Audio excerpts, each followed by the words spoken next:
Nous sommes vendredi, messieurs, dames, bonsoir et bienvenue à ces 19h45 de la télévision Labari. Le président de la République, Issoufou Mahamadou, était ce matin sur le chantier de l'échangeur Diori Hamani, afin de constater le niveau d'avancement des travaux dont la réception définitive est prévue pour le 15 mars 2018. Le compte-rendu de Ismaël Moumouni et Sadou Doumi. S'inquiéter du niveau d'avancement de plusieurs chantiers qui contribuent non seulement à rendre la capitale coquette, mais surtout permettre une fluidité du trafic routier. C'est ce qui a amené le président à visiter ces chantiers, dont l'échangeur Diori Hamani et les travaux annexes. Dans tous ces endroits visités, Issoufou Mahamadou a reçu d'amples explications de la part des techniciens. Le président se réjouit du niveau d'avancement des travaux. Nous avons visité le projet de l'échangeur Diori Hamani. À ce niveau, les travaux se déroulent normalement. On est déjà à 65% de taux d'exécution. Et d'après ce qui m'a été dit, les travaux vont finir dans les délais. Je suis totalement satisfait de l'évolution du chantier. Cela est une preuve que pour la ville de Niamey, l'État central fait beaucoup d'efforts. Mais ce qui me préoccupe au niveau de la ville de Niamey, c'est que la ville de Niamey étouffe sous les déchets. Cela n'est pas acceptable. Il y a eu beaucoup de travaux de voirie, donc l'État central a pris ses responsabilités. Il faut que les autres acteurs aussi prennent leurs responsabilités. C'est d'abord les citoyens de la ville de Niamey. Ils doivent avoir le souci de leur cadre de vie. Après la visite de l'immeuble Béderen, qui se trouve dans un piteux état, Issoufou Mahamadou dit ne plus tolérer l'insalubrité résiduelle de notre capitale. J'ai l'impression qu'il y a une insouciance. Il y a une indifférence des responsables locaux, qui est insouciance et indifférence qui sont incompréhensibles. J'ai appris que hier, nuitamment, des travaux de nettoyage ont été faits parce que les autorités locales ont été informées de la présente visite. Je dois leur dire que ce n'est pas moi qu'il faut servir, ce n'est pas le président de la République qu'il faut servir. C'est les populations de Niamey qu'il faut servir. Et pour cela, il faut nettoyer la ville de manière quotidienne, de manière permanente. Les autorités locales ne sont pas au service du président de la République, elles sont au service des citoyens de Niamey. Donc au regard de la situation, je demande au ministre de l'Intérieur et à toutes les autorités concernées de me faire des propositions énergiques pour améliorer la situation au niveau de la ville de Niamey, pour mieux assainir la ville de Niamey.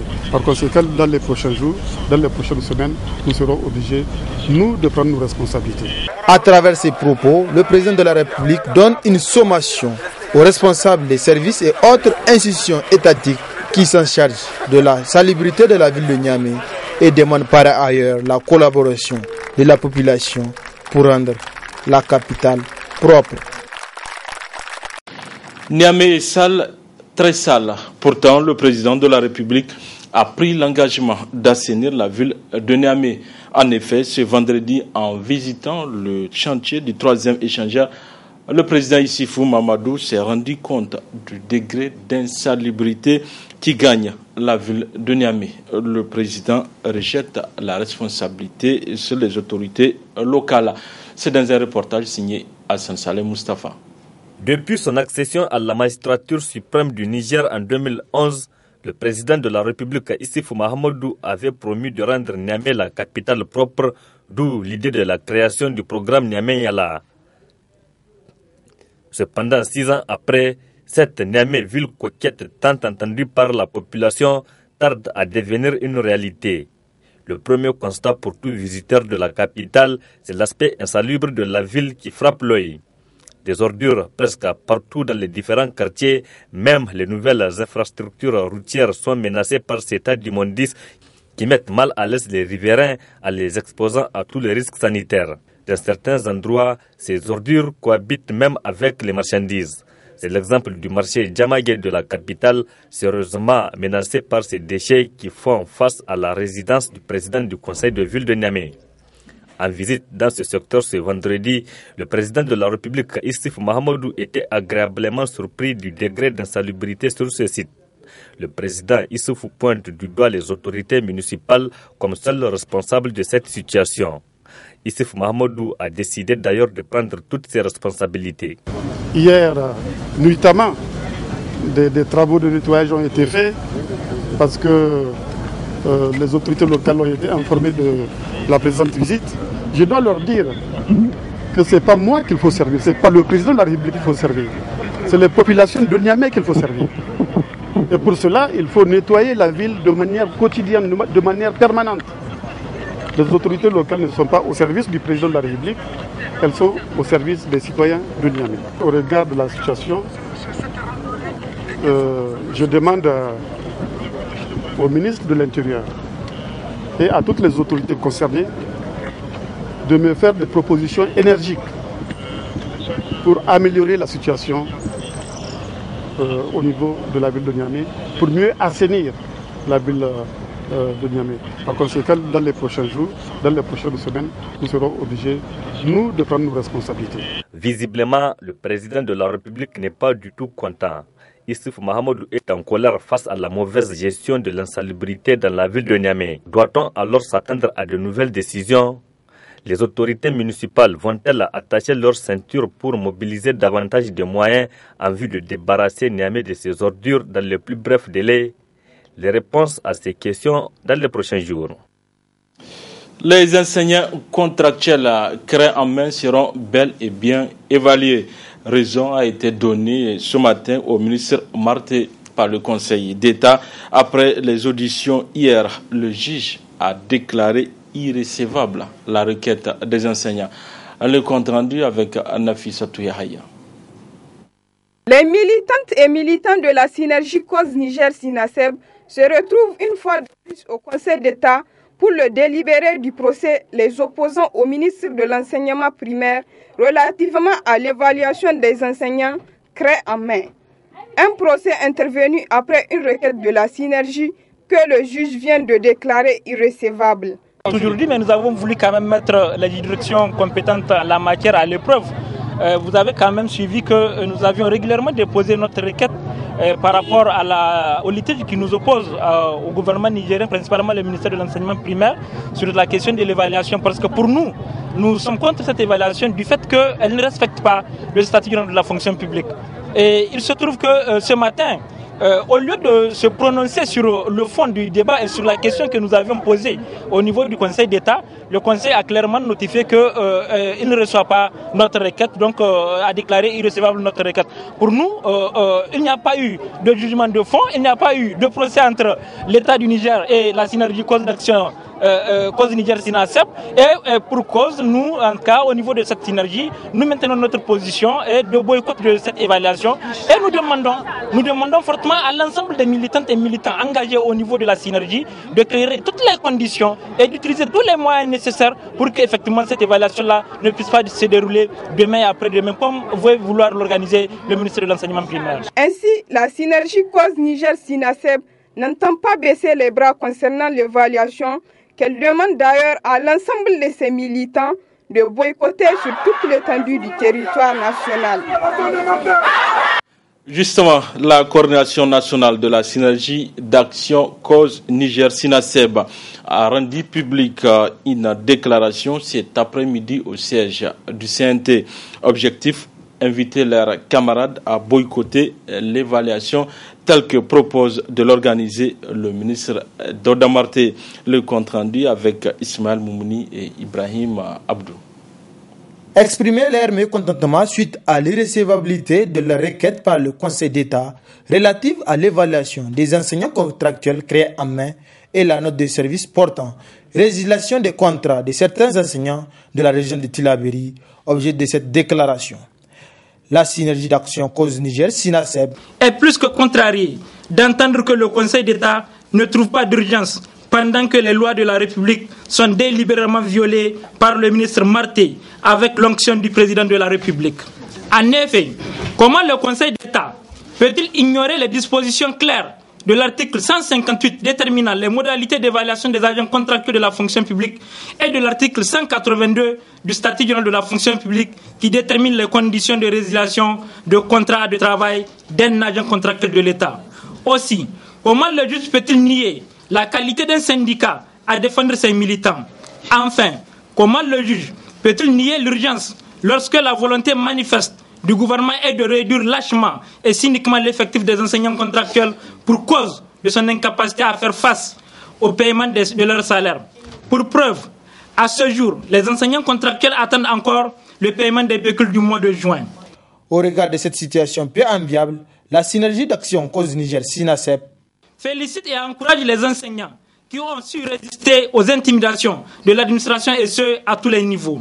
Réaffirme son opposition farouche à l'organisation de l'évaluation telle que se propose de l'organiser d'autorité le ministre Martin. Rassure les enseignantes et enseignants du Niger de sa ferme détermination à conduire les luttes pour la défense des droits des enseignants illégalement résiliés sur simple instruction verbale du ministre en charge de l'Éducation. Lance un vibrant appel aux enseignants surveillants des épreuves de cette évaluation illégale à s'abstenir d'être complices de cette mascarade inédite qui ne vise qu'à discréditer le corps enseignant. Demande à l'ensemble des camarades de boycotter cette évaluation illégale et injuste. La synergie d'action cause Niger SYNASEB instruit l'ensemble des structures déconcentrées de cause Niger à prendre des mesures appropriées pour empêcher la tenue de cette évaluation illégale.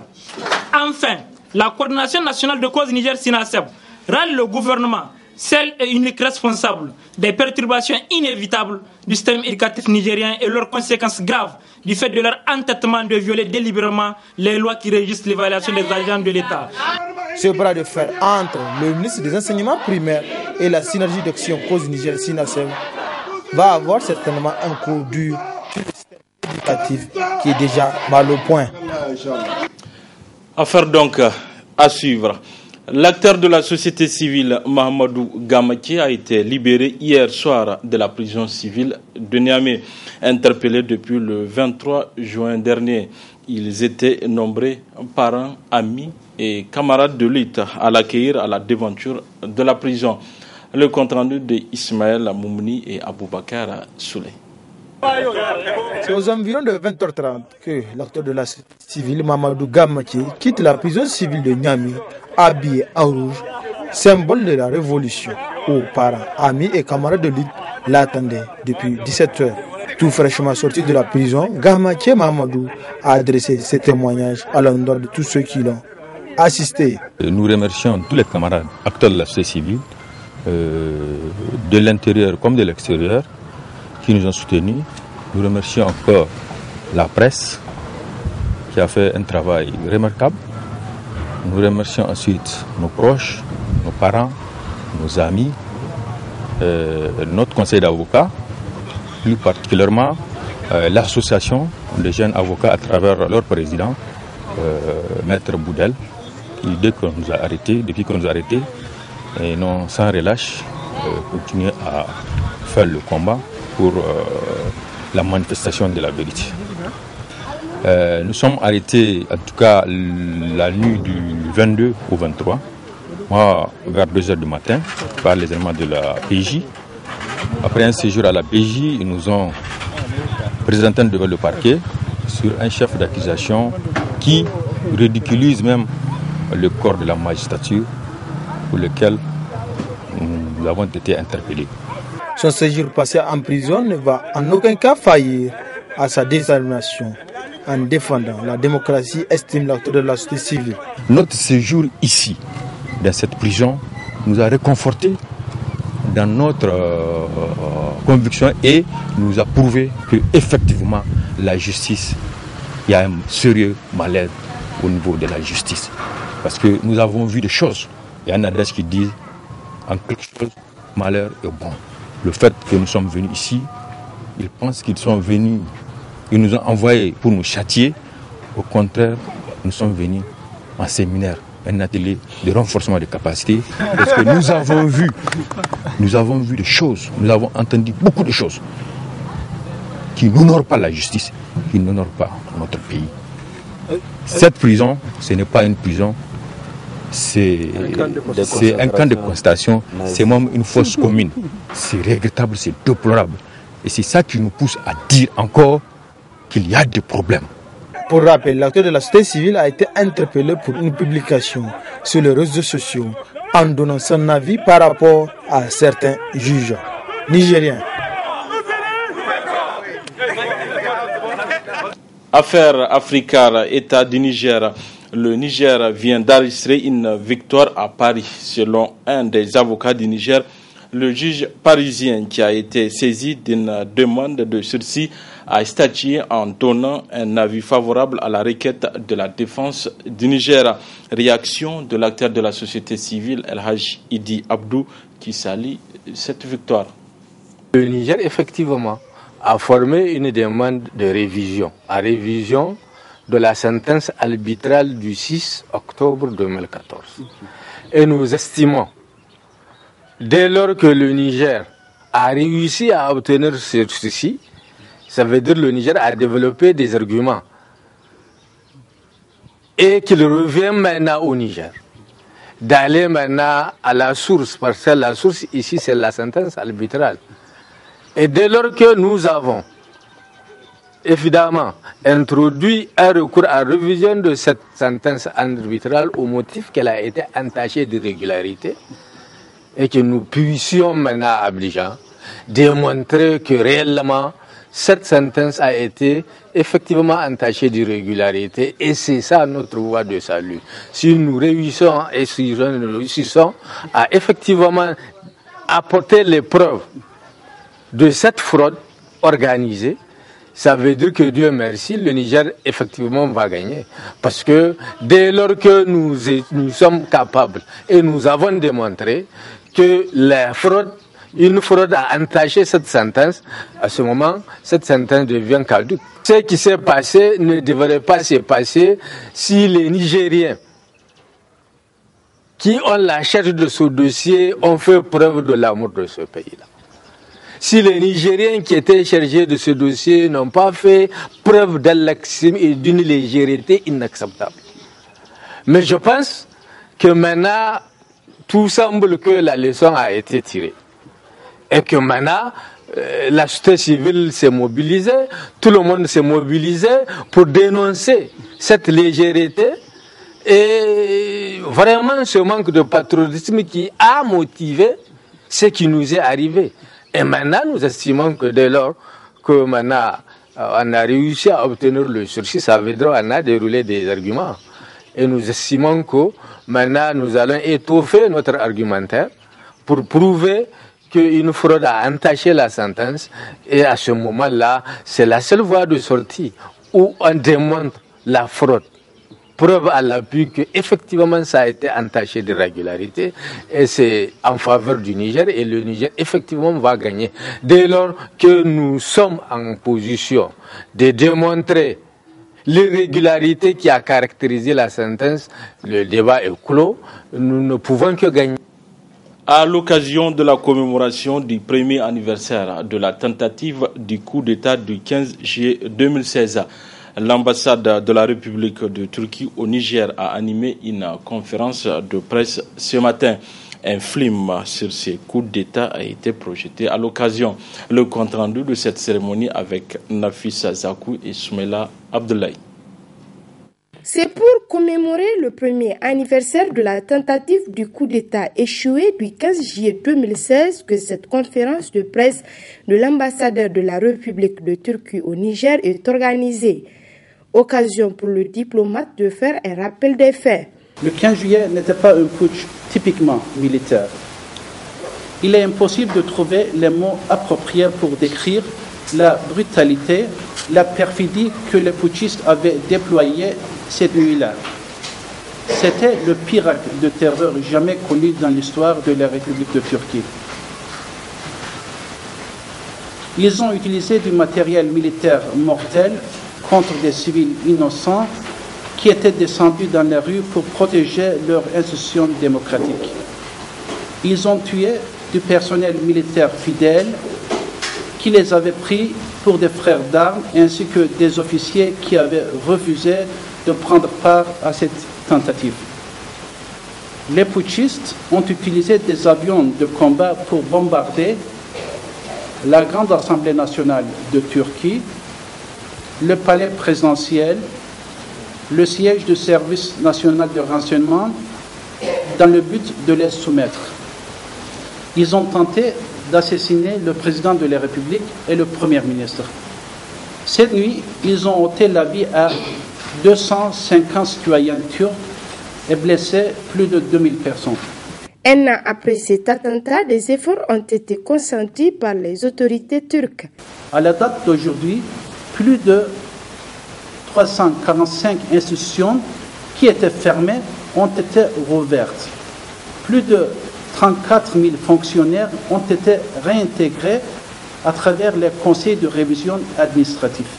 Nous sommes engagés à combattre la fêteuse avec les trois choses qu'ils méprisent le plus: l'état de droit, la moralité et la démocratie. Nous sommes déterminés à renforcer notre légitimité démocratique parce que nous savons que la seule manière de contrecarrer le terrorisme sous toutes ses formes et manifestations.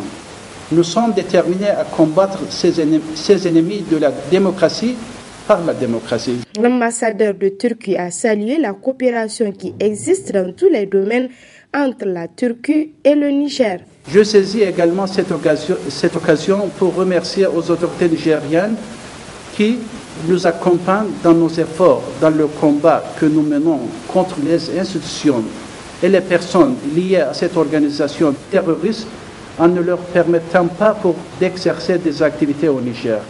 Le public a eu droit à une projection d'un film sur la tentative du coup d'État du 15 juillet 2016. Les journalistes ont posé des questions pour plus d'éclaircissements. Du sport, dans cette édition, le candidat, le colonel Jibrillahima Hamidou, continue son périple à l'intérieur du pays pour rencontrer les différents clubs dans le cadre des élections présidentielles pour la FENIFOOT. Suivez à présent les étapes Agadez, Zender avec nos envoyés spéciaux. Après Dosso et Tawa, Agadez et Zender ont constitué les prochaines étapes du colonel-major Jibrillahima Dipele dans sa route qui a encore les accueils qui lui sont réservés partout où il est passé avec toute sa délégation, le mènera inéluctablement vers son 3e mandat. En effet, c'est une très forte délégation composée de dirigeants de clubs, de ligues et de centaines de fans de football qui ont accueilli le candidat de l'excellence dans la continuité.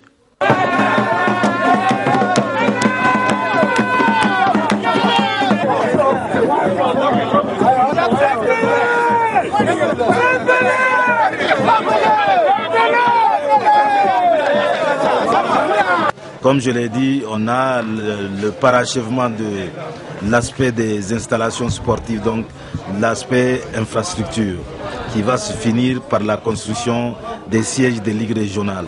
Donc chaque région, comme Agadez, aura sa maison du football, avec un complexe qui comprendra l'administration en bas et un centre d'hébergement, un mini-hôtel au-dessus, qui permettra à la Ligue de pouvoir travailler dans des conditions décentes, dans leur propre installation, aujourd'hui bien fait, bien équipée, et d'avoir un centre d'hébergement qui permettra d'accueillir les équipes visiteuses dans de bonnes conditions, d'interner aussi les équipes locales et régionales, des moins de 17 ans par exemple, moins de 20 ans, etc., régionales, et les clubs d'Agadez qui vont être engagés dans des grandes compétitions pourront être hébergés dans les conditions décentes. Donc c'est très important ça. Et ça permettra aussi à la Ligue de pouvoir rentabiliser l'hôtel en question pour pouvoir supporter leurs charges, ce qui n'est pas négligeable. Voilà l'aspect, en tout cas, infrastructure qu'on va finir en début de ce mandat-là. Ensuite, suivra maintenant la restructuration des clubs, avec le financement des clubs. À partir de ça, de la fin des construction des ligues régionales, on aura fini la phase infrastructure.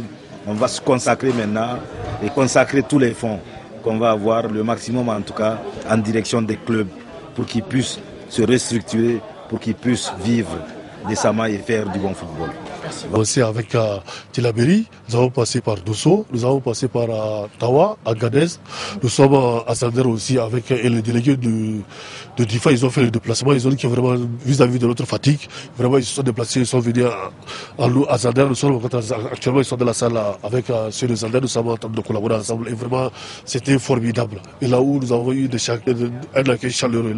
Et comme à Dosso et Tawa, à Agadez et à Zander, les dirigeants de clubs et de ligues sur place ont plus que jamais réitéré leur confiance au colonel-major. Le colonel n'a même pas besoin de venir à Zander, il est à Zander à 100%. Merci beaucoup. On n'a pas besoin d'autres candidats venir. C'est pas la politique. Hein. Lui, c'est un acteur du football. Nous sommes des acteurs du football. On va l'élire et il va rester avec nous les 4 ans. C'est pas comme les politiciens, ils viennent avec les billets de banque faire l'achat de conscience et puis repartir. Ils ont fini avec vous, hein. C'est fini. Mais lui, c'est un acteur du football. Nous sommes des acteurs du football. Nous vivons dans le football et nous sommes avec lui. Inch'Allah. Merci beaucoup. Avant de quitter les deux villes, le président Pelé s'est rendu au sultanat d'Agadez et de Zander pour une visite de courtoisie. L'Assemblée générale élective aura lieu, Inch'Allah, le dimanche 16 juillet à Maradi. Voilà, messieurs, dames, c'est tout pour ces 19h45 de la télévision La Bari. Merci à vous de l'avoir suivi. Au revoir.